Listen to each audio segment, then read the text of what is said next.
देखो बेटा, आज का अपने पास सिस्टम है कि दो मासेस गिवन है और वो दो मासेस किससे कनेक्टेड है बेटा? पुली से। एक मास का आपको एक्सेलरेशन दे रखा है a1 और दूसरे का a2। तो आपको बोला जा रहा है find relation between a1 and a2। देखो बेटा, इस स्ट्रिंग में टेंशन कितना होगा यहाँ बेटा? t। तो यहाँ भी टेंशन t। तो इस स्ट्रिंग में भी कितना आएगा बेटा? t।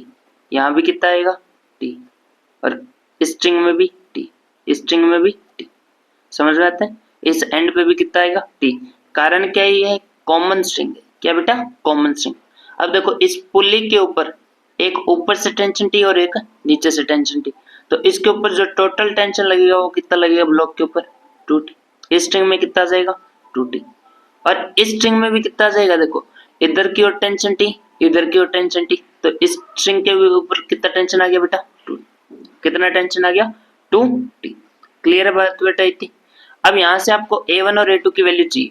तो पहले के लिए अपने लिख लेते हैं for mass m1, for mass m1 tension की वैल्यू कितनी है? टेंशन की वैल्यू कितनी है आपके पास? 2। टेंशन की वैल्यू कितनी है? टोटल टेंशन की वैल्यू कितनी है बेटा? 2t। अब वैसे फॉर मास m2 टेंशन की वैल्यू कितनी आ रही है? m2 मास के लिए टेंशन की वैल्यू कितनी है बेटा? 2t यहां से और t ऊपर से, टोटल कितना हो गया? 3t।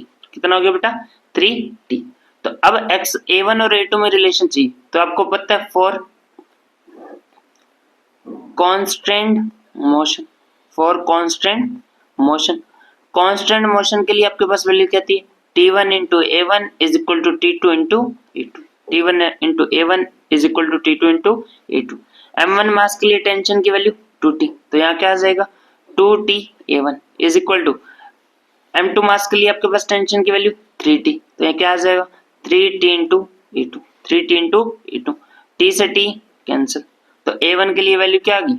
a1 is equal to 3a2 divide by 2, 3a2 divide by 2।